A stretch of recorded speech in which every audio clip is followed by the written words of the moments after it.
Welcome! So in this tutorial, I'm going to show you or teach you on how to use AfterPay in store. So if you want to know how I did it, just keep on watching. To use AfterPay for in-store purchases, you can follow these general steps. First, check store acceptance. Before visiting the store, ensure that the retailer you wish to make a purchase from accepts AfterPay as a payment method. Afterpay has a list of supported retailers on their website and mobile app. Choose items. Select the items you want to purchase in store. Make sure the total costs meet the minimum purchase requirement set by Afterpay. Then, visit the store. So go to the physical store location of the retailer and proceed with your shopping as usual. Then proceed to checkout. When you are ready to pay, head to the store's checkout counter, then inform the cashier.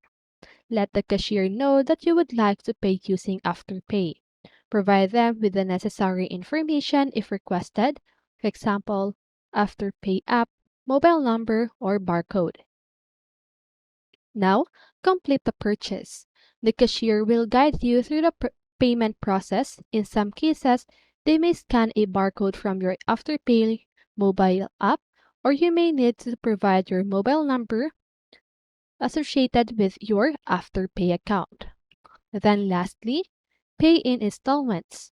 Afterpay will split your total purchase amount into 4 equal installments.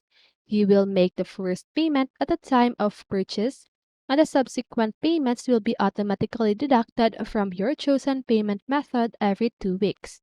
So it is important to note that the specific process and requirements may vary depending on the retailer and location. Afterpay also has certain eligibility criteria and spending limits that may affect your ability to use the service. If you have any questions or need assistance during the in-store Afterpay process, it is recommended to reach out to Afterpay customer support or consult their documentation for more specific guidance. So that is how you use Afterpay for in-store purchases. So I hope this video helped you, and if it did, make sure to like, subscribe, and hit the bell notification so you won't miss a video. See you on the next one, and have a great day!